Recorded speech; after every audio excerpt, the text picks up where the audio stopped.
Hey everyone, I'm excited to share with you something tonight that God has really put on my heart in the last, especially in the last week, but it's something He had been really pushing and teaching me over the last even few months. And so I'm excited to share with you this morning just the way that God's been teaching me. When the quarantine hit and life was changing, I was pretty much okay with the change. I mean, I know it was tough for some in different ways, but for me, I can get excited just about change. Just for the sake of change, because I like new things. And so I was okay with that. But after the novelty of change started to wear off, and I began to realize that we're going to be in this for a very, very long time, I began to feel a strange emotion that I wasn't used to feeling. The best I could describe this is that I began to feel more unsettled or unstable. And maybe some of you have felt this same way.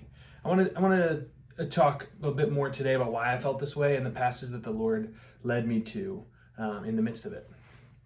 And so one thing you have to know about me in order to really understand this, though, is that I am a people person through and through. I love being around people. I get my energy from people, social energy and things like that, and that I knew. But what I didn't realize, and something that God has really shown me over the last bit of time in the quarantine, is that I found a lot of my identity in the way I interacted with people and in the way people perceived me. And I didn't catch on to that quite as much until this quarantine hit. Obviously, this is not so healthy. It's not a healthy way to function, but it is the way I function, probably more than I would like. And I began to see this more and more as my interactions with people were taken away, began to feel this unsettled feeling, this uneasiness. And so maybe it's a little bit different for you. Maybe you don't resonate with this at all. But I think maybe for some of us, we pride ourselves in doing things. Maybe you pride yourself in doing things the right way, doing things just the way they should be done. But in this time, you're finding for reasons, many different reasons, that you can't fully do things the right way. You can't fully quarantine without starving. You have to go to the store. Or you can't fully do your job the way it ought to be done without interacting with some people. And so you end up doing a partial job or not quite as good as you would like. Maybe you pride yourself in being a helper and someone who always helps people in the way you care for other people. But now you're cooped up in your house and you're unable to really help people in the way you like. And so you're a little bit lost in how can I be the person who I am supposed to be when I can't interact with people. And maybe for some of you, you pride yourself in being productive and successful. But in the quarantine, you're either laying people off or getting laid off or just not getting as much done because you're working from home with kids running around all the time and you're not able to be as productive or as efficient as you used to like. And maybe for some of you, you pride yourself in being adventurous and doing the next thing and the next creative trip, adventure, project, craft, whatever it is. Finding these things to do a new thing. But in this quarantine, you find yourself getting restless and tired just being by yourself and not being able to do something new. Maybe some of you pride yourselves in keeping the peace. In any situation, you are the one who brings peace to it. You resolve the conflict. But in this time, you find that you and your family are stuck in a small house, too many people in a small area, and too much interaction. And it feels like you can't keep the peace all the time. And maybe tensions are getting tighter and tighter with everyone being cooped up. And I don't know, maybe some of you resonate with those. Maybe there are some others. But I think a lot of us set up crutches, these crutches that we lean on to define ourselves and to find our worth. And I think this quarantine is causing those crutches to be removed. And I think I know I do, I find myself feeling very unsettled when the crutch that I used to lean on to find my identity, to find my self-worth, is removed and is challenged. And so the passage that the Lord had really been showing me, even prior to this quarantine, but especially in the quarantine, He'd been bringing up over and over again for me, is John chapter 4. And it's this woman at the well. I would encourage you, if you're not familiar with the story, even if you are, to take some time to read this in its entirety on your own. Because we have time now, right, to read more and to dig into the depth of this passage. But for now, I want to summarize and point to a few of the verses that really stuck out and have been coming back to mind for me.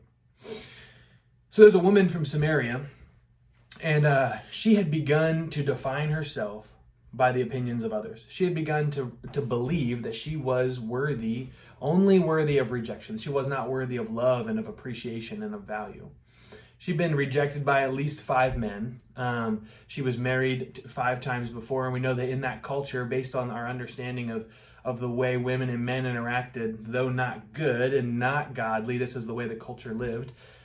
A woman, for a relationship to end, for a divorce to happen, a man was essentially throwing away the woman as if a piece of property that was no longer of value. For her to be divorced 5 times in that culture meant that 5 different men had rejected her and had decided that she was no longer of value to them, and they had thrown her aside. And then she'd also been rejected by the women of the town. They saw her as many different things that you can imagine.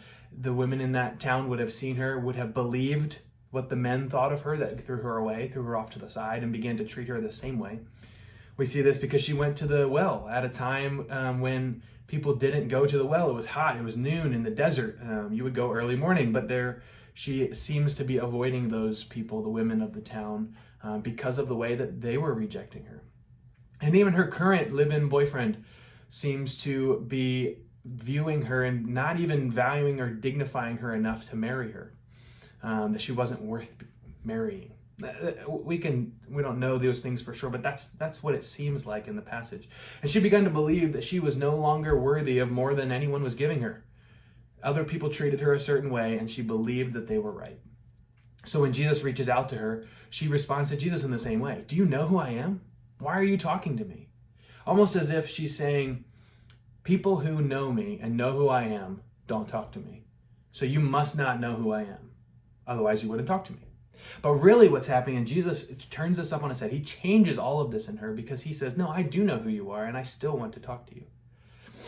And he reaches out to her, and they have this long conversation where Jesus is able to recognize that he does know everything about her, that he knows her past, and he knows the way that she feels and the way that she's been rejected by those around her, and yet he still loves her.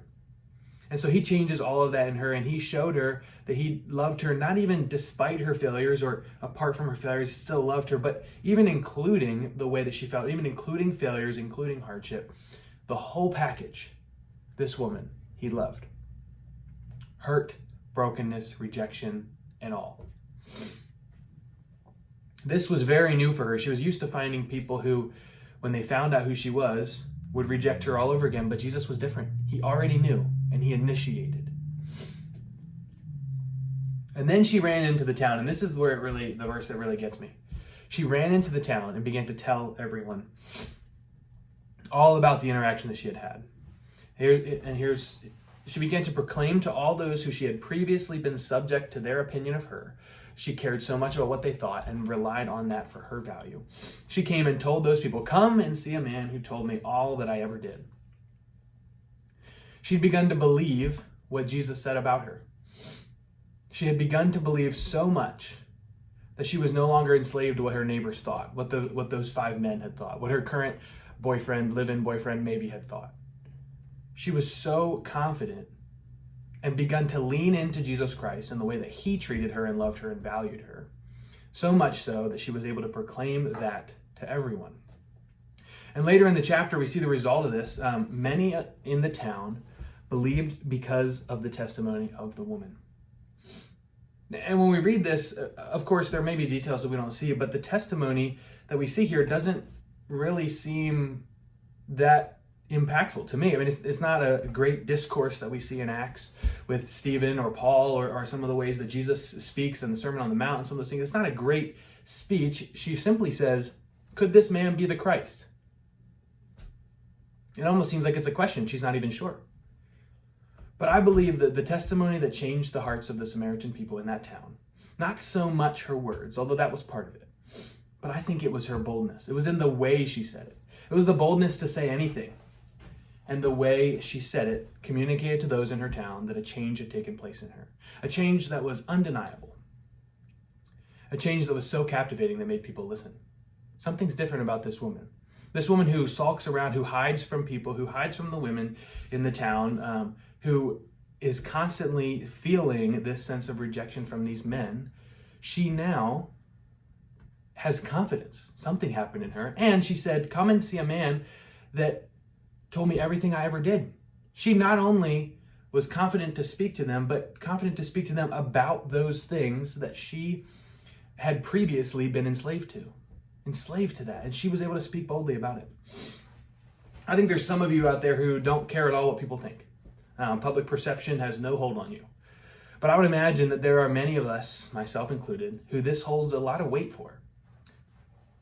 And I would like to propose that what really matters is Jesus Christ's perception of us.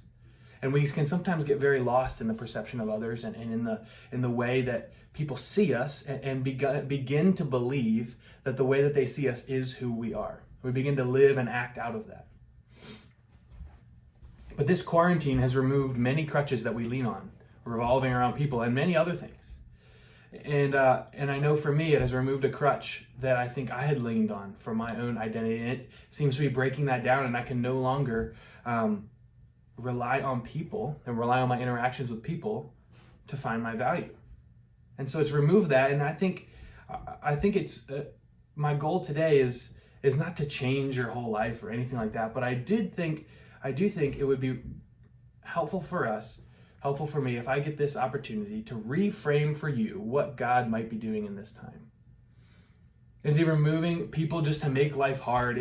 Are the people and the interaction, the things that are slowing down just to make life harder? Or is it possible that God will use this time and use this to remove crutches, to expose the things that we used to lean on and rely on above him, and allow us to have a change? And show us what it could look like for us to rely not on those people and on those other things, maybe those things that we used to rely on, but to give us an opportunity to believe and to learn to believe and lean into Christ's opinion of us. So take some time to ask yourself this question: what defines you? Maybe talk about this with your children, with your parents, with your siblings, with whoever you get to interact with. Maybe pick up a phone, FaceTime, Zoom, Instagram, regular phone call, snail mail, however you want to interact with people who we can't see in close proximity. But ask someone and have a conversation. What defines you? What do you rely on to feel confident about yourself? What makes you proud of yourself? And what do you believe about yourself? Is it the fact that you are loved and valued by the God of the universe? Or is it anything else? I think God might be using this time to show us some of the things that we were leaning on. And I don't know that this is something that, it might be something that God does in you personally, but I would challenge you to lean into the people around you. We do feel like we're cut off from a lot of people, but with technology and even just the people who are in our houses for some of us, that it's an opportunity to have a conversation. What defines you? In the words of a wise Josh Budzik, during a Young Life Club talk that he gave a few years ago, he said something to this effect: "You might think I'm weird, but I don't care because Jesus does it." And I thought that was, I'll say it again. You might think I'm weird. And he told 50, 60, 70 of his peers this. You might think I'm weird, but I don't care because Jesus doesn't.